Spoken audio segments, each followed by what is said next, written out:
Hallo liebe Leute, wie geht es euch? Also, danas pričamo o tome da li imate cilj što se tiče nemačkog jezika i ako da li imate plan, jer mora i jedno i drugo. Znači, koji je tvoj cilj i da li imaš plan? Razmisli dobro o ovim pitanjima pre nego što krenemo sa videom, a ja ću negde pri kraju ostaviti kako ja učim grčki, na kom sam nivou. Možda vama taj način bude koristan, možda vam pomogne da samostalno učite ovaj jezik. Ok, krećemo. Sad cilj može biti, ovdje ja sam navela dva ovdje. Prvi je da položite određeni ispit, da li je to A1, A2, B1, B2, C1, manje je bitno. Ali ukoliko je vaš cilj da položite određeni ispit, onda postoje neke faze koje trebate da radite i verujem da neki već radite, a nešto možda i ne. Znači, pretpostavljam da pohađate određen kurs, da li je to online, uživo, da li su to one snimljene lekcije, kako god, ili imate nastavnika, profesore koji radi sa vama individualno. Kažem, pretpostavljam da to radite, ispravite me ako grešim.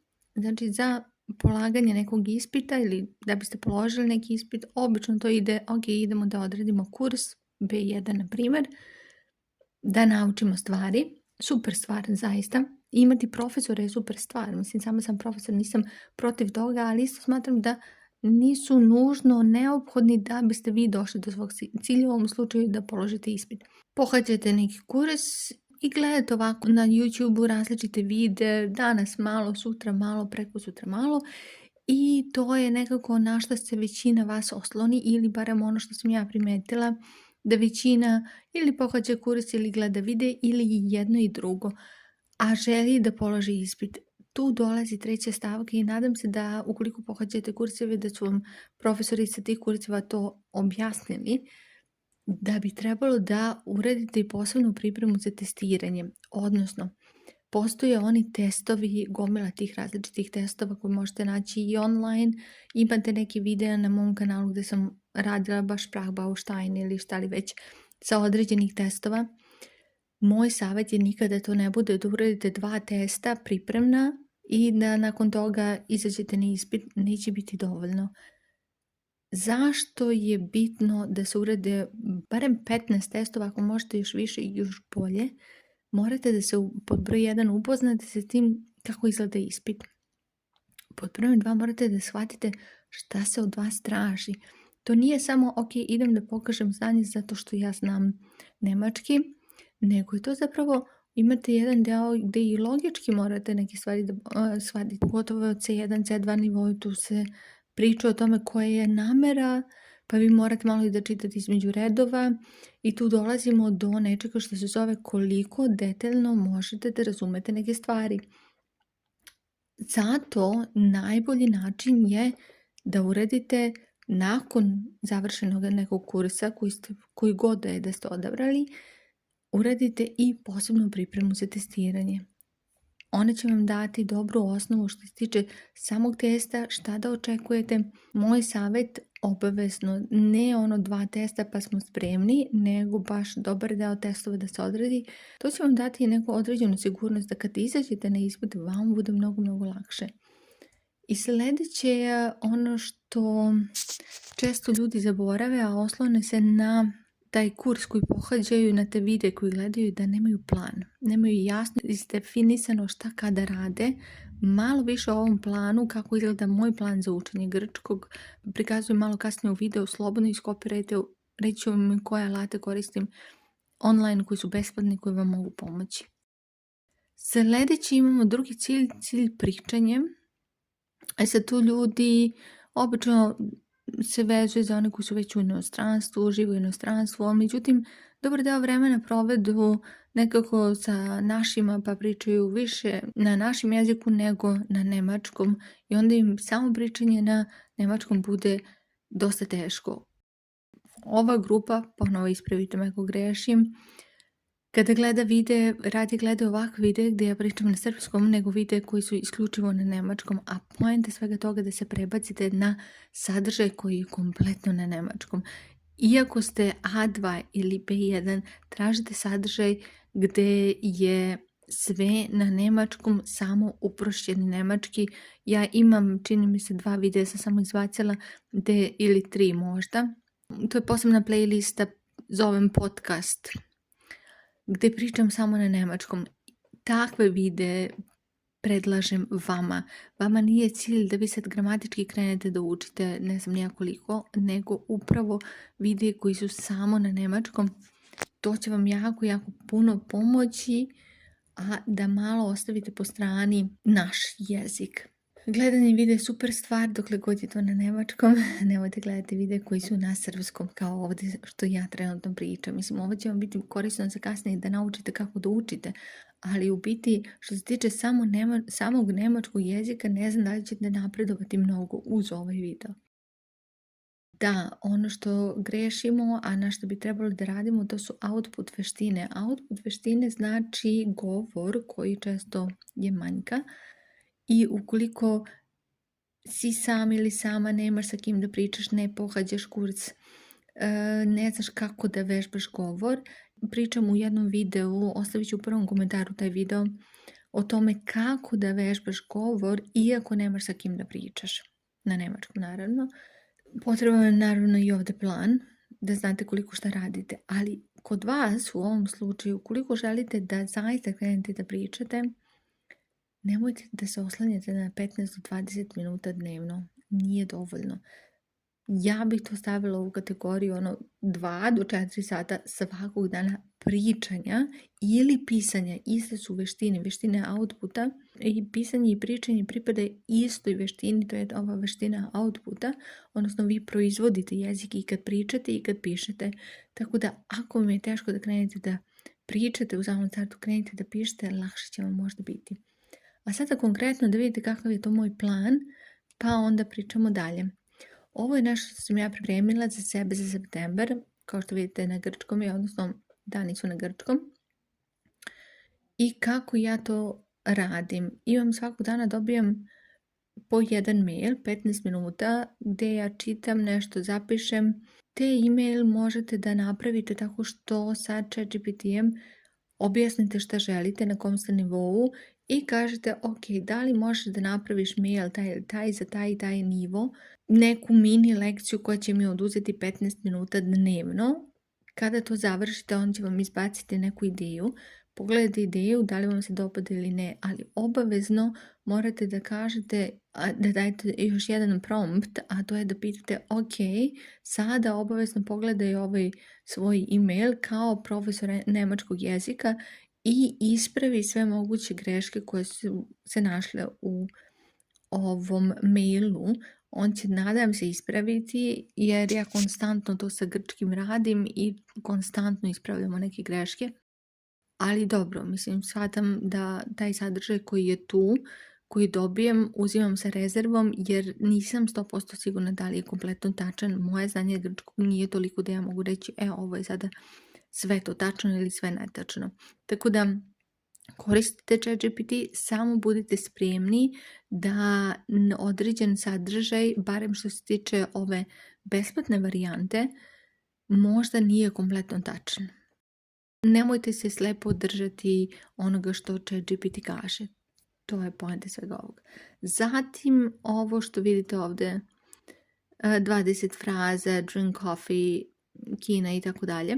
To su videi koji sam ja našla na YouTube koji ću ja to pratiti tokom septembra, svakog dana po jedan video. Meni će ovo oduzeti minimum sat i po vremena, zavisi od toga šta radim sa tim videima.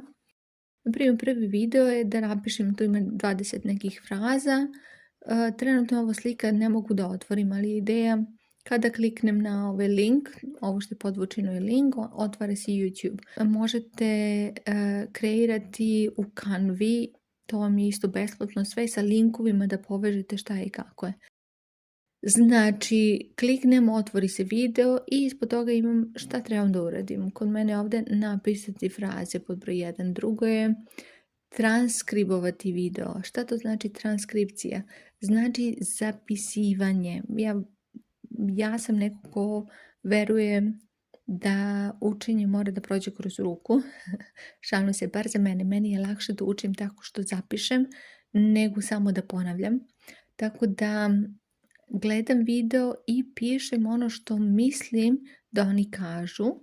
To je prvi deo, a drugi deo se vratim, znači na početak i uporedim, pošto imate sad i transkripciju vezano za YouTube daje svoju transkripciju, a možete i tražiti videe koji već imaju u sebi svoju transkripciju i onda upoređujem, ok, ovo sam uradila dobro, ovo nisam, ovdje je greška. Ta transkripcija jako je dobra za učenje jezika, jer vam mozak sam dolazi do nekog zaključka da vi ne morate sad nešto mnogo da učite, dati ovako, uzeti ali već gramatiku, nego će mozak sam doći do zaključka, ok, kannst du mir helfen, zum Beispiel, prosta rečenica. Vidite ovdje, helfen mir, aha, to je dativ, sljedeći put kad koristim helfen, bit će mir, dir, bit će dativ, neka varijanta. Znači sam prepoznaje šablone i na kraju ih usvaja. Vremenom se to automatizuje bez da vi znate da je nešto dativ ili akuzativ. Transkripcija odlična kao model, zapisivanje fraze isto odlično. Treći stavka mi je shadowing, znači ili ti ona, pričala sam malo o njoj, tehnika senki, die Schatten-Technik. Ideja je da vi ponavljate sa ljudima sa videa, odnosno posle njih, ukoliko im je naporno, koristeći istu intonaciju, istu brzinu, znači ideja svega toga je da ponavljate, vi ste zapravo senka te osobe koju gledate na YouTube i radite sve što ona radi, pa čak i gestikulaciju koristite identično, bit će vam možda lakše da usvojite nemački jezik. I to su 3 stvari koje ja radim i negdje ubacim samo odgledaj video i slušaj podcast. To je, nedelja mi je za podcaste ostavljena, imam 4 videa sa podcastima. To je sve na grčkom, znači nema prevoda, nema ništa. Ovdje mogu da pogledam transkripciju ili prijevod, ako mi nešto nije jasno. Kod slušanja podcasta nema, to je samo slušanje. Često ponavljam videe, na primjer evo ovako, vidjet ćete ovdje da imam, ne znam što sam stavila, drink coffee, ovdje transkribujem ovo pi kafu, a ovdje dole je shadowing, odnosno die Schatten-Technik. Tehnika senki, ja ponavljam ono što zapravo kažu. Ponovim par puta isti video da bih se podsjetila ponovo sa razmakom nekih 2 nedelje razmaka, da bi se podsjetila da vidimo o čemu se radi, ok, šta beše ovdje, šta beše onda, da ponovo čujem neku frazu koja je interesantna, tako da ne morate da imate svakog dana različiti video. Znači prve 2 sedmice obično budu različiti video, onda ponovim po neki koji mislim da treba da ponovim. I ovako, ovaj kalendar ja to napravim mnogo pre. Znači ovo je pravljeno sada u avgustu da budem spremna za septembar. Da li je ovo uspešan način da učite jezik? Za mene se pokazao kao da. Ono što sam radila je 3 ovakva izazova sam uradila, januarski, martovski i aprilski. Ta 3 izazova, iako su trebali da budu završene u okviru 1 mjeseca, ja sam ih, prvi mi je trebao skoro pa 2 mjeseca, drugi je malo manje, treći sam negdje čak do juna radila. Početak juna. Završila sam sva 3, ovo je 4. koji ću raditi. Ja sam juna išla 10 dana u Grčku na more i rešila sam, ok, neću pričati nijedan drugi jezik osim grčkog, što zapravo znači da ste vi negdje A2 plus B jedinica, to je da sam ja tu negdje razumevanje B jedinica, a pričanje je možda slabije. Ali ponovo, pored onog kalimere kalispere, ja sam uspjela da iznesem konverzaciju od 3 sata sa Grkijom, kompletno na grčkom.